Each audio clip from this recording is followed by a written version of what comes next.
Welcome to the Sales SOS podcast, where we answer your sales distress calls. I'm Liz Heiman, and each week I'm joined by your crew of seasoned sales experts who have navigated these waters and come out victorious.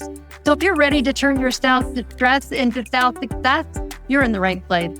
Let's dive into today's topic. Welcome to the Sales SOS podcast. I'm Liz Heiman, and I'm here with your Sales SOS podcast crew, Mike Simmons, Chris Bowen, Darryl Praill, Brynne Tillman, and Renee Bigelow. And today we're talking about internal team building for sales success. So, this is huge. We often talk about how the sales team is sort of isolated and doing their own thing. And so if we're going to be successful, we really need to figure out how to incorporate that sales team. So let's talk about today this idea of how do we bring the sales team in, make them part of the larger organization, and how do we get this cross-team collaboration that's so important? Because I know you guys have heard it. And for anybody who's listening, I know you're experiencing this in your organization where, everybody's complaining about sales. Sales is complaining about accounting. Sales is complaining about the production team. The production team is complaining about sales. And nobody's working together toward the common goal. There's sort of a lot of finger pointing. And then, I kind of hear two extremes on this. One of the extremes is, everything is about sales. Our entire organization is all about sales and everybody else comes second. And then I hear that sales is kind of out on their island by themselves. We just let them do their thing. And we are a company with the rest of us all work together and sales just sort of does their things. And it's kind of uncommon to see a sales organization that's integrated well into the entire organization where everybody's working together. Are you guys in agreement on that, or have I missed the mark? So yes, I'm in agreement. I would argue that there's most organizations, every department is an island, not just sales, but, absolutely. So the difference with sales is often the ones, and you nailed it, just saying, no, we don't want to be included. Just leave us alone. Let us do our thing. And they're often given preferential treatment that the other departments wish they could have. I know marketing would say, please just trust us. Don't hold us accountable. We don't want to talk to anybody, but everybody's got an opinion on marketing and the colors and the graphics and the voice and the messaging but sales gets away with a lot. So some of it is corporate that is keeping them from being part of the process. And some of it is their preference, but I'm stating the obvious. I know.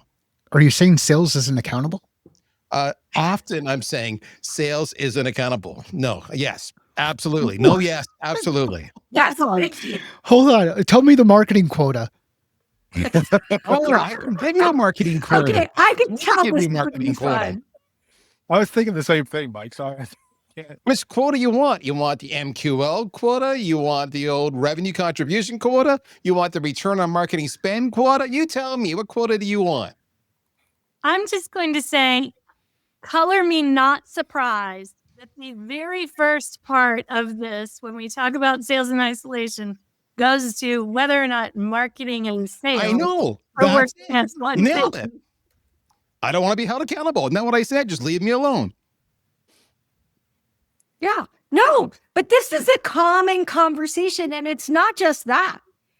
So a lot of you hear the accounting department, that sales team, they never do this, they never do that, they don't get it right. And sales is like, why can't accounting just do what I need them to do? Don't they understand that I'm busy? Don't they understand this all takes a lot of time?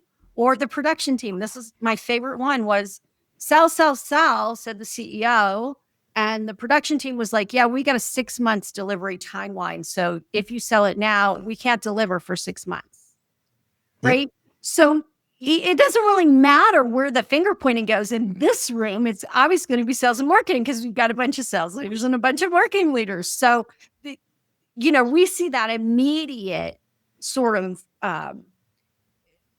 friction, but it happens across the organization, right? When the delivery team or the engineering team is like, why is sales selling things that we can't sell? Well, then we can't deliver. I don't understand. And sales is going, well, why don't you just tell me what you can deliver and tell me how to sell that so I can sell it, right? So you have this, it doesn't matter which direction you look. there's friction between sales and every other organization in almost every environment I walk into. And I don't know if you guys are seeing that too. See it all the time, but I would contend that often the difference is, and I'll be curious to hear Mike's reaction to this. Often the difference is that it feels like sales gets extra rope because they're the revenue team. We've got to leave them alone with that extra rope. Well, yeah, they'll eventually do that. I agree, but there's more reluctance. There's less inclination to hold them accountable into the same degree, or to even force them to, shall we say, on the topic here, to collaborate in the same degree as there is with the other departments, because too many of the VIPs, whether it be management, board, investors, are worried that you'll scare sales away, and without them, we're dead in the water. So we got Mike smiling, we got Renee being absolutely quiet. So we'll see. No, I was actually listening. I think your first statement that this is indicative across all departments is probably the most true statement that you've said. Yep. I think when you see this in sales, it's a pretty good indicator that you have a lot of departments operating in silo. Yep. You may have one or two that have kind of figured out some synchronicity and aligned. You know, maybe your production team and your customer success team or something like that is like kind of figured something out. Like maybe you have two, but most of the time, if it's in one and it's pretty obvious, then it's across all of them. I really agree with that. I do think that one of the reasons that feeling comes up often, that sales is getting to operate at a different thing, actually comes down to one thing.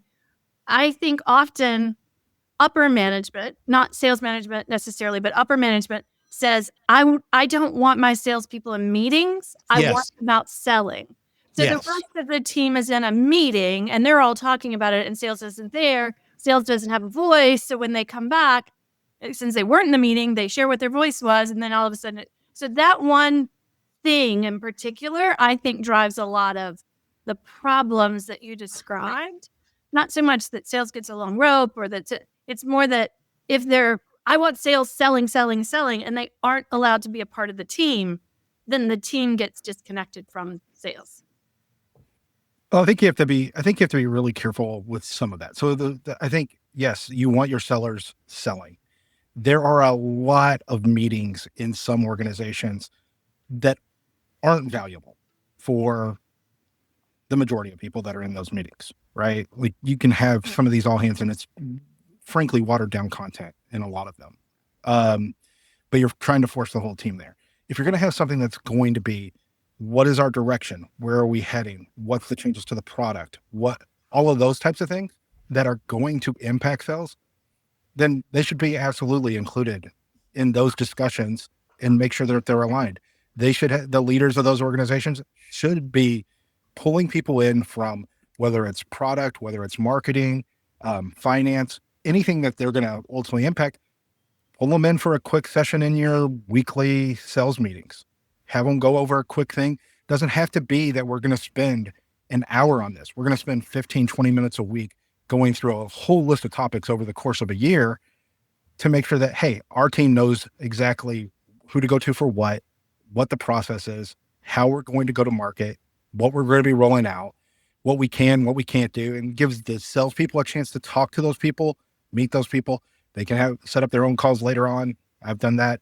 But I think when you start pulling them in, and next thing you know, I had one organization where I had 9 pipeline calls a week that I had to go to as an IC. 9 pipeline calls as an IC is crazy, because you know how much interaction on any one of those calls I really needed? Less than probably 30 seconds. But now you're talking 9 hours out of if you say a 40-hour week, you've now taken 25% of that week out. That doesn't include any other administrivia or anything else that I actually need to get done. My 2 cents, or maybe a nickel. So, I always have this lens around the social selling perspective because I'm kind of myopically focused in LinkedIn and AI prompt writing. But I do think it does bridge over to all of sales. So it's a quote that I use all the time in my training, in my book, but social selling doesn't live only in the sales department. It's the intersection of marketing's message, operations promise, and the relationship sales brings. If you want it to work, everyone needs to buy into the experience you're selling, not just the solution. And I feel like that is about, the whole company is showing up and what is our buyer experience? We all know that we're responsible for bringing in revenue. Our company does not function without revenue. We all know we're responsible for whatever our job is in bringing in the revenue. But I believe that when the internal message around collaboration turns into the client or the buying experience, the whole client experience, even operations after they've bought, when it's the client experience. So as a team, we're coming in at, what is the feel and the process and of the buyer from the very moment they've heard of us until they're referring us to other people and everything in between. And so the collaboration for me is seeped in the buyer experience as the foundational piece. Yeah, I think that's really important. That's it for me. Well, and I think that's the one place that we can all sort of agree that if the buyer experience isn't good, then as a company, we have a problem. And it's one of the places that we tend to be able to come to agreement about what to do. I want to go back, though, to Darryl's earlier point, which is why isn't sales held accountable in the same way that everybody else is? And I'm going to make the argument based on what I've seen in my experience, and that is that many companies, many leaders don't know how to hold sales accountable. They're scared often, but yeah, I agree with you. So one is, and we've talked about this before, they hire a bunch of salespeople who are arrogant bullies, right? Who run roughshod across the entire organization. And if that's who you hired, that's what you'll get. But I think more often what we see is we don't know what to measure. We don't know how to measure progress. We don't know how to have these conversations. We don't know what the KPIs should be. And so we're measuring KPIs like how many phone calls would you make? And that's sort of the end of our ability to set up a system by which sales can be held accountable as well as supported in their success. So I don't know. Mike, what do you think about that? My head is going to explode based on this. Let it explode, brother. It's good mix for good entertainment. We'll get a lot of clicks. Human. So here's what we've gone through. We've said, look, we have communication challenges inside our business. Communication challenges are driven by biases that people have based on certain roles that they happen to be in. The chickens would lay more eggs if whoever was creating the corn would create more corn so that the chickens could eat and create more eggs, and it's everybody else's fault. And the reality is it's a complete lack of leadership by people like us who are involved in those conversations, who aren't asking the questions or helping to create clarity around who's going to do what by when, what are the specific jobs to be done, what needs to happen in this certain area, from an account to even challenge whether or not people on a sales team are held accountable. If you look at the comp plan and you are working with account executives who are 50-50 leveraged, so half of their on-target earning is base, the other half is variable. In order to hit that earning, they're held accountable to doing the work that they're doing. If the mix is a little bit different, you might be in a 70-30 or 70-30, 60-40 kind of split in an account management or a strategic accounts type role. There's accountability to hitting the number to earn your keep. Now, if you've made a decision not to let people go because of the risk associated with it, whatever that risk is, or you've made the decision to not manage or lead properly because you don't know what your numbers are, that comes back to the leadership in the room, not talking about who should be in a meeting and who shouldn't be in a meeting, but what are our specific jobs to be done to make the business operate the way it operates. And I've gone really deep into this meeting challenge that we have because it pisses me off. I mean, I've completely changed the homepage of our website to focus on solving the collaborative meeting challenge that exists out there, which is not how I get paid. I get paid as a fractional revenue leader. But I can tell you that it's these kind of conversations where we talk about this is what marketing is measured on, or this is what sales is measured on, this is what success is measured on. We've got to align with the buyer journey. We've got to do whatever, where we bring our own perspective to it. And ultimately, as we're pointing fingers, remember, you've got 3 fingers, if you happen to have 4 and a thumb, coming right back at you. So if you're looking for leadership, start with a mirror, look in the mirror and start working through this process. So I don't know that this conversation is super useful for people, whether they're out there trying to say, how do we come together and collaborate better as a team? Because I can tell you as a sales leader, I don't want my salespeople in those meetings. And the reason I don't want them in those meetings is because they're not talking to the people who can buy from us. I do want them represented in those meetings. I'll represent them. A member of the enablement team will represent them. Some role that we'll create will represent them. So they should be represented in those meetings. But one of the biggest challenges you have with salespeople, if you bring all of them together in a meeting, they will all describe a tool differently. I can describe a 4-pronged eating utensil. I can talk about a fork, and I can say my customer needs something to eat with. And marketing will get pissed off because we're talking about, nobody knows what they're talking about because they're all describing it differently. The reality is we're describing the same thing. We're just using different language. I was referred to as Kim Jong Simmons once in an organization. And the reason why I was referred to that is because I set up a communication protocol that would go right through an enablement team who operated as the spoke to go between sales and each of the other functional areas. And the salespeople didn't like that they didn't have access to those functional areas anymore. The reason why they didn't have access was because they're good at their job. They can communicate well. They can influence people. And they can influence behavior. And I didn't need them doing that inside the organization and creating disruption. So anyway, this is a topic that is near and dear to my heart. I jumped on a soapbox and ran a little bit long. So I will be quiet now and just observe. Thank you. It was an awesome soapbox, Mike. Awesome soap. Even if much of it was biased. Biased, how so? Yes. So, Biased, how so? So I don't want to steer us away, Liz. You go ahead. Otherwise, I can respond. It's up to you. no, respond. Go ahead, respond. Okay, so here's the thing. So the whole topic here is how can we collaborate better? This discussion we're having right now, this is the discussion you should be having in your own organization because you've got to establish your culture. All right. So I would respond to Mike. So a couple of things. So Mike says, I don't want my people in those meetings. I want them selling. I'll have somebody else. Maybe it's Mike. Maybe it's the head of sales enablement in those meetings and they'll represent sales. Well, then if that's the case, then every department works that way because I don't want product marketing in those meetings. I want them talking to customers or users so they can shape a product better. I don't want them in those meetings. And if that's the case, I don't want marketing in those meetings. I want them talking to analysts and press. That's the problem, the fallacy with that logic.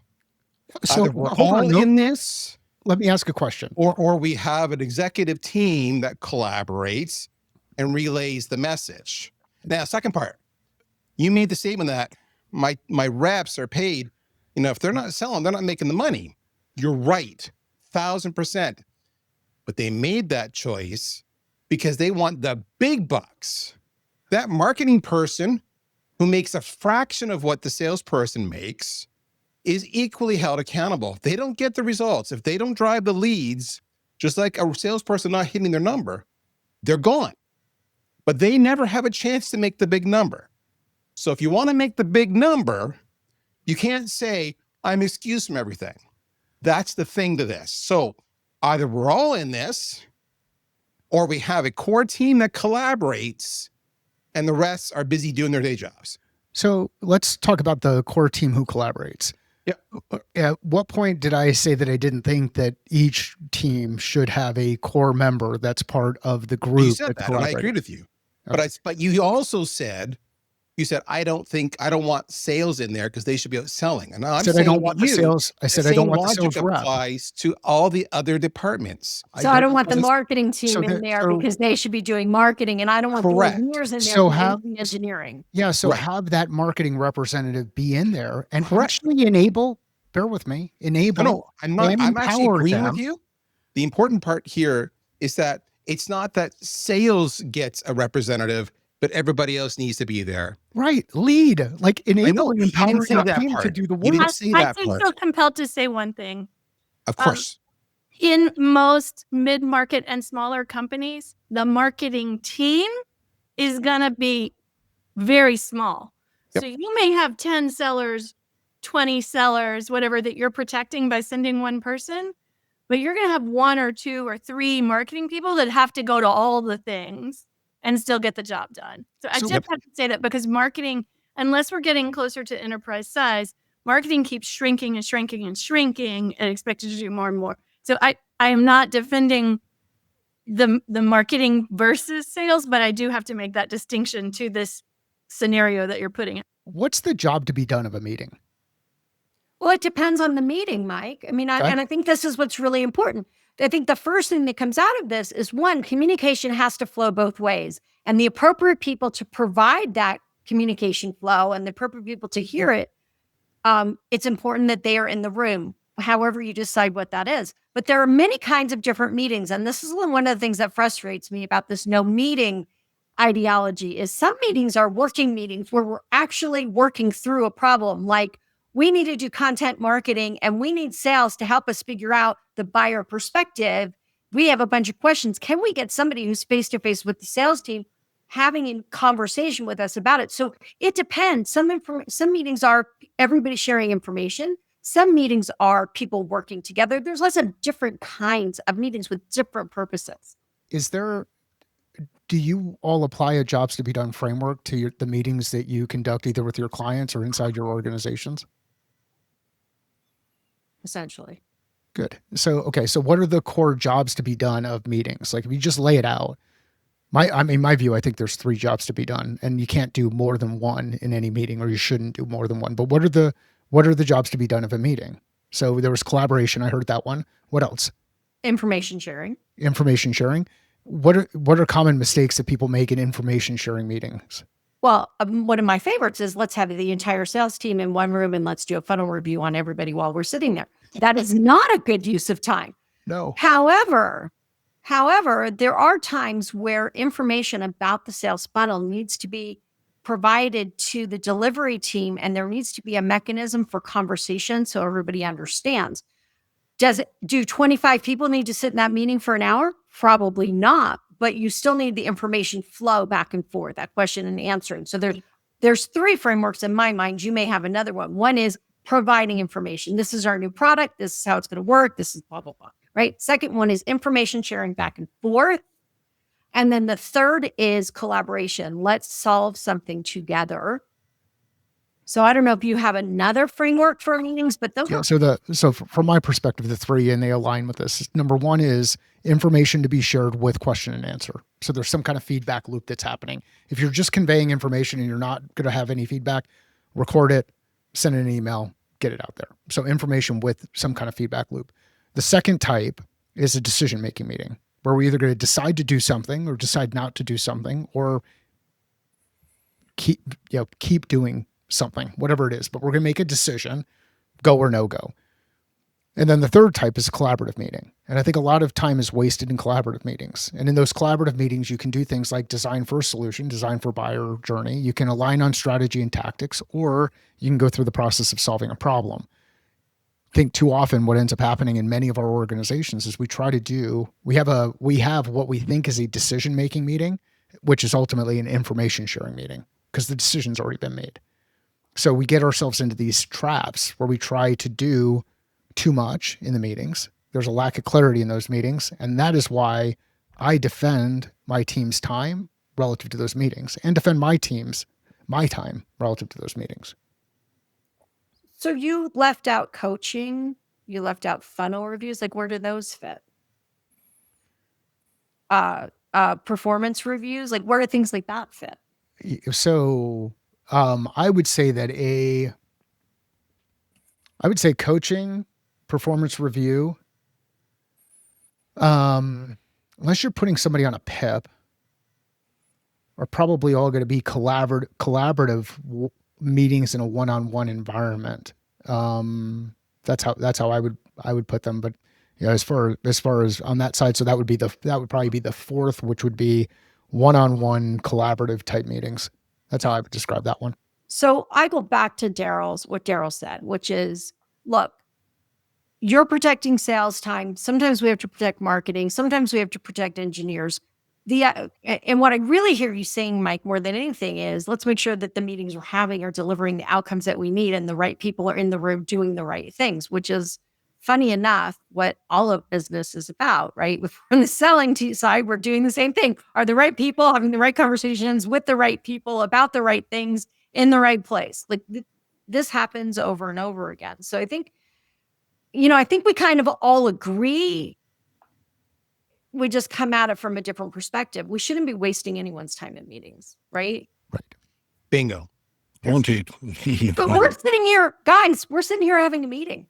I Yeah. 100% agree with that, Liz, but I will also point out one thing, and this has to do with how well they're run as well, right? Yep. So it's yes and to what you're saying. Whether we like meetings, whether we think there are too many, it is the number one mechanism inside of companies today to get people working as a team. Yep. Right? So if you don't ever put people in a room together, then it is extremely hard to get them to feel like they are part of a cohesive group. So it does not need to be a meeting, but there definitely need to be ways that you bring people together. To get back to your original premise, how do we get people to work cooperatively, right? If we don't feel like we're part of the same organization or the same organism, that's really hard to happen. So if a meeting is not the mechanism for that, there needs to be another one, right? Because that's where we say, you know what, I really don't want to do this. It's not my job, but I know Liz can get over the finish line and this is part of the team effort. I'm going to do this anyway. That's where those things start developing, is when we work together. So if it's not a meeting, it needs to be another mechanism for that team cooperative building exercise to happen and to become muscle memory and commonplace within the organization. Okay. So we are at 31 minutes into this topic.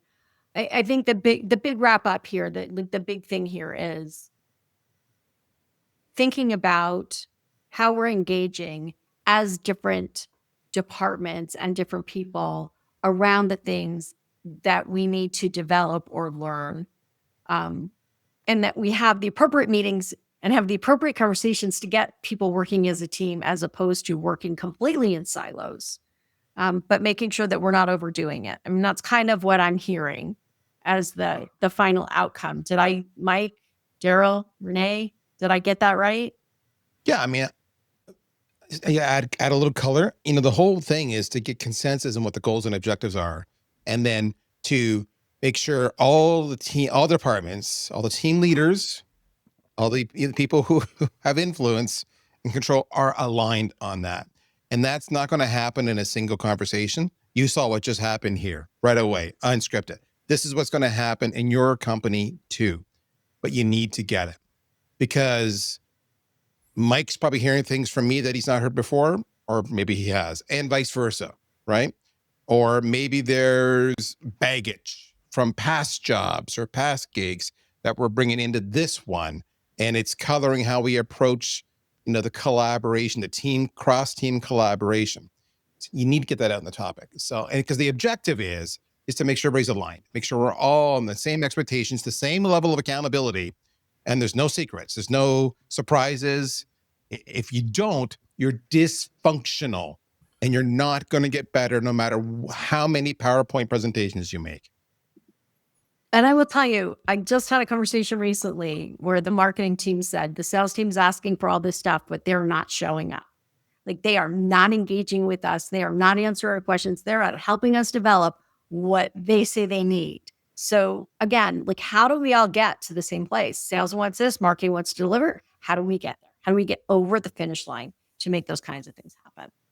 And the funny part about that, just as an example why this is so important, is sales could be right. They need those things to hit their number because they've been given a number. Or they can't hit their number and they're going off on any place they can find a pulse. And now they want a feature just so they can get the deal, even though that feature is not core to the company direction and the product direction. So if you don't have those conversations, you can't discern, is this a valid feature or is this a wild goose chase because some rep wants to hit their quota? Liz, can I just throw one thing in? Because we always like to share something practical. I think, Darryl shared a couple practical tips. Mike shared some practical tips on the types of meetings. This doesn't get solved overnight, but I will share one very practical thing that I often recommend, and I just recommended it in this month, which is when they're particularly between sales and marketing, but this could be across sales and product just as easily, right? Or sales and accounting. Is if you don't feel like you are ready to send sales out to other meetings, if you really are like Mike wants to do, protecting sales time, at the very least, invite other departments into your sales meeting to speak about what else is going on in the company and to get that feedback loop coming in. So if you have a biweekly or weekly, whatever it is, invite in your marketing team, invite in your product team, your engineering team, whatever those different departments are, to help get that communication loop going back and forth so that sales does have a chance to speak to something, to understand, to ask questions, whatever those things are, and make it like a standing part of that meeting that's just, a 5-minute update with Q&A after, something along those lines, so that that's a practical, quick way to get some better alignment. The one thing I will share, something you may not have thought of, guys, it's worked brilliantly for me multiple times, is who's that one person in your organization who kind of has to touch every team? Maybe somebody in the revenue ops organization, if you have a revenue ops organization. For me, often it's the project managers, the ones who are holding, they're balancing 7 different projects across functions, and they're just doing, time checks and how are we doing?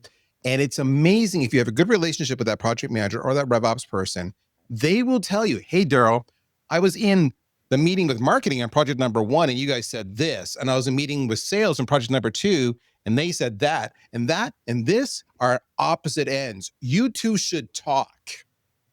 So having that secret resource in your company who can kind of just raise the flag, listen to everybody. They're not threatening. They're not in a position of power necessarily, but just a facilitator. Phenomenal resource to get that alignment and drive collaboration across teams. You know what's funny about that, Darryl, is that often the person who comes to me first in a company is the COO. Yes, the COO or the CFO. To me, often, yes, I've seen that over and over again myself. Yeah. Just asking a question here. Are you guys talking? So, okay, I want to jump to the next topic because it kind of falls out of this one, which is a day in the life of the salesperson. So Mike just shared with us, I got my salesperson, people are doing important things to hit revenue. Let's, in our next episode, talk a little bit more about that. What are your salespeople doing every day? So we hope we'll see you in the next episode. Thanks for joining us in this episode of the Sales SOS Podcast. Okay, you guys, I want to try something. So I'm going to play for a second. If I push these buttons, does it change what you see? Yep. Right now, Mike is the prime, character, as he should be. He's a stud muffin. Yeah. What I can't do. That's Chris. Not weird, but not the person who's talking doesn't come up as the main person.